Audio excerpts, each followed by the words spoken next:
ದಂಪತಿಗೆ ಹಲ್ಲೆ ಮಾಡಿ ಲೂಟಿ ಮಾಡಿದ್ದಾರೆ ಕಳ್ಳರು. ಮಂಗಳೂರಿನಲ್ಲಿ ಆತಂಕವನ್ನು ಹುಟ್ಟಿಸಿದೆ ಈ ಚೆಡ್ಡಿ ಗ್ಯಾಂಗ್. ಮಧ್ಯಪ್ರದೇಶದ 4 ಬಂಧಿಸಿದ್ದಾರೆ ಪೊಲೀಸರು. ರಾಜು, ಮಯೂರ್, ಬಾಲಿ, ವಿಕ್ಕಿ ದರೋಡೆಕೋರರು ಅನ್ನೋದು ಗೊತ್ತಾಗ್ತಾ ಇದೆ. ಇವರನ್ನ ಹೆಡೆಮುರಿ ಕಟ್ಟಿದ್ದಾರೆ. ಚಡ್ಡಿ ಬನಿಯನನ್ನ ಧರಿಸಿ ದರೋಡೆ ಮಾಡ್ತಾ ಇದ್ದಂತಹ ಗ್ಯಾಂಗ್ ಇದು. ಹಾಗಾಗಿಯೇ ಚಡ್ಡಿ ಗ್ಯಾಂಗ್ ಅಂತ ಕರೀತಾರೆ. ಈ ಚಡ್ಡಿ ಗ್ಯಾಂಗ್ ರಾಜ್ಯದ ಹಲವು ಕಡೆಗಳಲ್ಲಿ ಬೇರು ಬಿಟ್ಟಿದೆ. ಚಡ್ಡಿ ಮತ್ತು ಬನಿಯನನ್ನ ಹಾಕೊಂಡೇ ಇವರು ಕಳ್ಳತನವನ್ನು ಮಾಡೋದು, ಕೈ ಚಳಕವನ್ನು ತೋರಿಸೋದು. ಇದೇ ರೀತಿ ವೃದ್ಧ ದಂಪತಿಗೆ ಹಲ್ಲೆ ಮಾಡಿ ದರೋಡೆ ಮಾಡಿದ್ರು. ಮಂಗಳೂರಿನಲ್ಲಿ ಈ ಪ್ರಕರಣ ಆತಂಕವನ್ನು ಸೃಷ್ಟಿ ಮಾಡಿತ್ತು. ಈಗ ಚಡ್ಡಿ ಗ್ಯಾಂಗ್ನ ಸದಸ್ಯರನ್ನ ಲಾಕ್ ಮಾಡಿದ್ದಾರೆ ಮಂಗಳೂರು ಪೊಲೀಸರು. ಮತ್ತಷ್ಟು ಡೀಟೇಲ್ಸ್ ಅನ್ನು ಕೊಡ್ತಾರೆ ಸುಖಪಾಲ್, ದೂರವಾಣಿ ಸಂಪರ್ಕದಲ್ಲಿ ಜಾಯಿನ್ ಆಗಿದ್ದಾರೆ. ಸುಖಪಾಲ್, ಮಂಗಳೂರಿನಲ್ಲಿ ಚಡ್ಡಿ ಗ್ಯಾಂಗ್ ಸಹಜವಾಗಿ ಆತಂಕಕ್ಕಂತೂ ಕಾರಣವಾಗ್ತಾ ಇದೆ.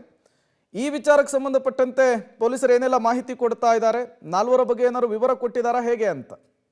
ಪ್ರೇಮ್, ಕಳೆದ ಕೆಲ ದಿನಗಳಿಂದ ಈ ಚಡ್ಡಿ ಗ್ಯಾಂಗ್ ಮಂಗಳೂರಿನಲ್ಲಿ ಸಾಕಷ್ಟು ಪ್ರಕರಣಗಳಲ್ಲಿ ಭಾಗಿಯಾಗಿತ್ತು. ಕಳೆದ ಶನಿವಾರವೇ ಕೋಡಿಕಲ್ ಸಮೀಪದಲ್ಲಿ ಒಂದು ಮನೆಗೆ ನುಗ್ಗಿ ಅಲ್ಲಿದ್ದು ಸುಮಾರು 10,000 ಹಣವನ್ನ ಕದ್ದು ಪರಾರಿಯಾಗಿದ್ರು. ಆ ಬಳಿಕ ಈಗ 2 ದಿನ ಬಿಟ್ಟು ಈಗ ಇವತ್ತು ಬೆಳಗಿನ ಜಾವ ಬಂದಿರುವಂತ ಈ ತಂಡ ಮಂಗಳೂರಿನ ಕೋಟೆಕನಿ ಅನ್ನುವಂತ ಪ್ರದೇಶದಲ್ಲಿ ವೃದ್ಧ ದಂಪತಿಗಳಿಗೆ ಹಲ್ಲೆ ಮಾಡಿ ಅವರಲ್ಲಿದ್ದಂತ ಸುಮಾರು ಚಿನ್ನಾಭರಣಗಳನ್ನ ಕದ್ಕೊಂಡು ಹೋಗಿರುವಂತದ್ದು. 12 ಲಕ್ಷ ಮೌಲ್ಯದ ಚಿನ್ನ ಮತ್ತೆ ವಜ್ರದ ಆಭರಣ, ಜೊತೆಗೆ ಮೊಬೈಲ್ ಫೋನ್, ಜೊತೆಗೆ 1 ಲಕ್ಷ ಮೌಲ್ಯದ ಬ್ರಾಂಡೆಡ್ ವಾಚ್ಗಳು ಮತ್ತೆ 3,000 ರೂಪಾಯಿ ಹಣ ಇತ್ತು. ಅದನ್ನ ಅವರು ಕದ್ಕೊಂಡು ಹೋಗಿರುವಂತದ್ದು. ಅವರು ಬೆಳಗಿನ ಜಾವನೆ ಮನೆಗೆ ನುಗ್ಗಿದ್ದಾರೆ. ಮನೆಯ ಕಿಟಕಿಯ ಸರಳುಗಳನ್ನ ಕಟ್ ಮಾಡಿ ಒಳಗೆ ನುಗ್ಗಿರುವಂತ 4 ಜನ ತಂಡ ಮೊದಲಿಗೆ ವಿಕ್ಟರ್ ಮೆಂಡೋನ್ಸ್ ಅನ್ನುವಂತ ಅವರ ಮನೆಯ ಯಜಮಾನರಿಗೆ ಹಲ್ಲೆ ಮಾಡ್ತಾರೆ. ಅವರ ಹಲ್ಲೆ ಮಾಡಿದ ಬಳಿಕ ಅಲ್ಲಿನ ಕಪಾಟ್ನ ಕೀಗಳನ್ನ ಕೇಳ್ತಾರೆ. ಆ ಬಳಿಕ ಕಪಾಟ್ನಲ್ಲಿದ್ದಂತ ಚಿನ್ನಾಭರಣಗಳನ್ನ ದೋಚಿ ಹೋಗ್ತಾರೆ. ಹೋಗುವಂತ ಸಂದರ್ಭದಲ್ಲಿ ಅವರು ಇದೇ ರೀತಿಯಾದಂತ ಅಲ್ಲೇ ಇದ್ದಂತ ಕಾರನ್ನೇ ಹಿಡ್ಕೊಂಡು ಹೋಗ್ತಾರೆ. ಹಾಗಾಗಿ ಆ ತಂಡದ ಆರೋಪಿಗಳನ್ನ ಈಗ